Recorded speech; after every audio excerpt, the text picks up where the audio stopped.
I'd like to share a project that I've been working on. Well, it's been on my wish list for a pretty long time, and I figured I'd share this video early in the process. Maybe we can get some brainstorming, more people thinking about it, talking about it, and maybe we can make a decision a little sooner. So this here is a valve cover, also known as a rocker cover. This is for the VK45DE. You guys might have seen this design so many different times in all the videos that I've shot. And as you can see, it is a plastic piece. And usually with these plastic pieces, the conventional wisdom is that they have, so this, let's flip it over the other way. When it goes onto the head, you have a gasket over here, and this is what people call the VCG, valve cover gasket. But then you also have other ones in here. You have other seals, and these seals are for the spark plug tubes, so spark plug tube seals. And conventional wisdom is that whatever the spark plug tube seals are not serviceable. So usually my test is pretty simple. I just touch like this, and if they're pliable, or the simpler test is that whenever you look inside and are your spark plugs wet with oil, well, then you need to replace these.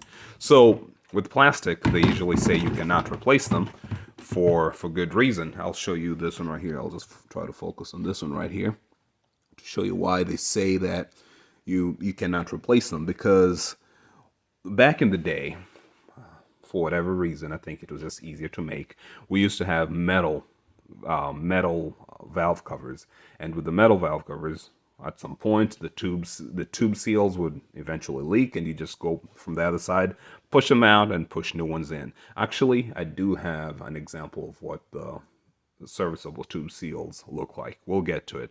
These ones here, and right now I'm showing a video because I've already removed 3 out of 4.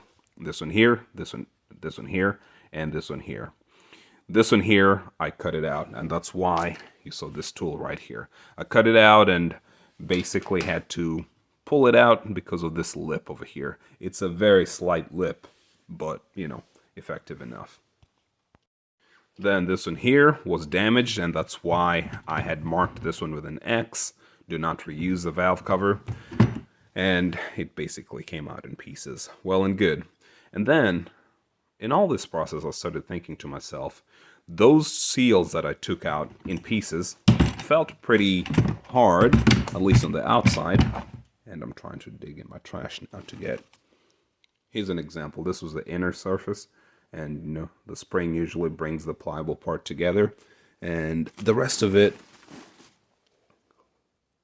this one here is the one that came from here. No, that's not right. This one came from here, because as I said, the other one was cut up in pieces. And I believe, so right now, obviously, I think you'll be able to see, I have a video of me removing this one here that I'll be able to probably include into this installation as I speak about it. But let me keep talking, and then it will make sense as to why I'm even talking about it. So I got some glue gun. I decided, hey, I realized that this part is glued in. This one here is glued in as well, but as I said, it's wider than this surface here. So it's at first I was thinking, is it like, you know, a press fit, an interference fit? What exactly is going on? But I think the more I look at it, I think it's just a glued connection, and it feels like acrylic glue to me, acrylic adhesive. So because here it was just laid on flat. So what I did is that I decided, let me think of the best substance to loosen glue or most adhesives, and Goo Gone is it. So I put some Goo Gone over here and some over here as well. And I think right about now is when I'll insert that other video showing you how, you know, the process of removing it. All I needed at this point, being that the Goo Gone had sat here for a little while, it's crazy, maybe not even 5 minutes. I used my flathead and just pried it, and out it went. Obviously, you can still see the leftover pieces, and that is what brings us to this picture right here. This is the seal that I removed from here. And I started thinking to myself, okay, so it's not exactly feasible. I don't think I'd do it that way personally if I was assembling this thing, that I'd get a pliable piece and like force it in here, because the way this looks, it looks like the inner surface is pliable. Yes, indeed. Can you see it move a little bit?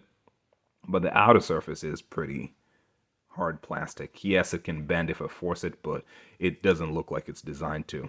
So the tricky thing is that when plastic ages, yes, when rubber ages, it plasticizes. It could get really hard, but here I can see this line, and I think this is where they were bonded. So I think this is where the soft, pliable stuff starts and ends, and this is where the hard plastic comes in. So my guess is that what they do is that they take this, glue the bottom surface, set it there, then do the same here, do the same here, and here. And then they come back later with these baffles and stick them on. Okay, so far so good, right? I think we can understand how it's made, and I will not be able to take this out in one piece unless I can remove the baffle. So the project or the wish list is that I don't think it's got a very strong business case to do this, but I've been considering as a novelty item to make metal valve covers for the VK45DE.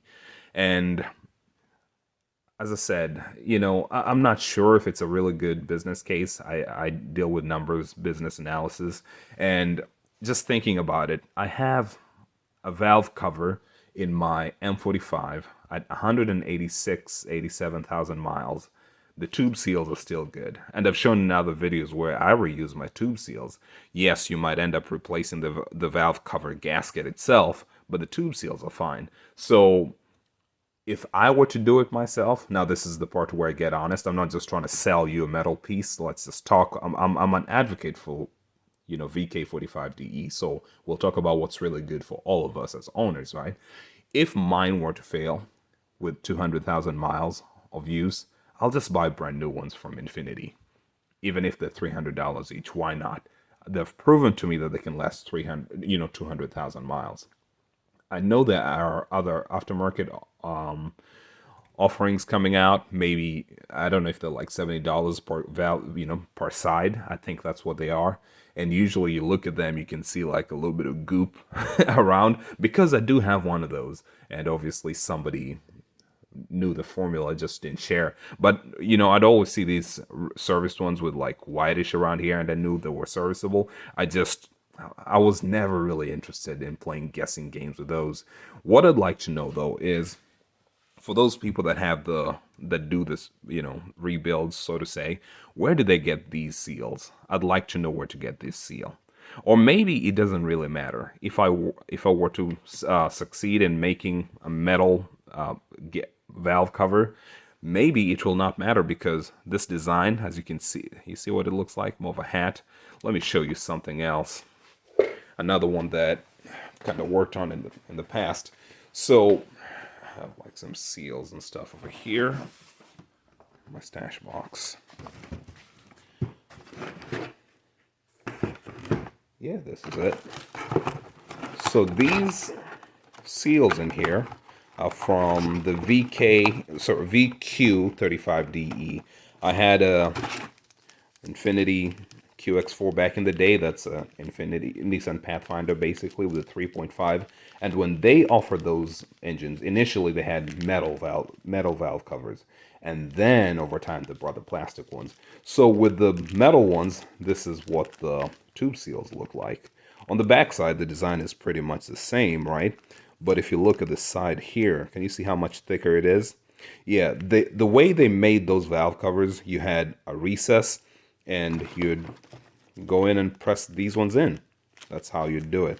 And usually, as I said, it's a little counterintuitive sometimes, but this is the side that goes into, basically this is what faces outside. It's larger on this side, smaller on this side. On the ID, that is, right? So, and if you've done any form of installation of valve covers, it would make sense. So this is the part I'm thinking about. I'm still toying with the idea. Did I try to give these away? I don't know why I still have them. Anyway, because I bought these like, I think 2013 or 2014. I just bought as many as I could. They were hard to find back then because I think most people were just going on to the new design. If you want to Nissan, they just sell you the plastic one. But, you know, here we are. So my idea, and as I said, I have to analyze the feasibility of it, is that let's make some for the VK45DE. I've been around this engine long enough, and I do not expect to make a killing out of it. As I said, it will be a novelty item because M45 owners are usually cheap, let's be honest. So if you were to have this option and they went ahead and did all the engineering design and they said, okay, now we've got them, $600 for a set, who's going to buy, you know? And that's what I don't know. 600 is just some number just pulled out of the air. And because the way I usually do whenever I do business cases, I usually say I'd go and make 10 sets. And if 9 people buy, good. If they don't buy them, that's fine. I'll just hang out with them. That's what I did with the engine hoist brackets and stuff like that. I still have a few. We've sold a lot, but, you know, I didn't know if they were going to fly out, you know, like hotcakes. Who knows? So that's what we've got going on with this one right here. I'll think about it. I have to find a way, as I said, to break this out so I can look at it and kind of reverse engineer it. If I make a metal valve cover, I'm not going to just make a shell, a clamshell that just goes over. I'm going to have it functional exactly like OEM. All the vacuum routing and the PCV system is going to work exactly like OEM. Except, as I said, instead of gluing everything, maybe I'll find ways to make it serviceable. So that's a part I'm still working out the details. I'm trying to figure out exactly how we're going to do that.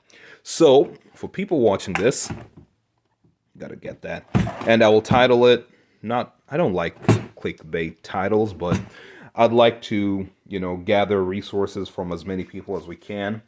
One, I'd like to kind of get a survey as to who would want to buy valve covered metal valve covers.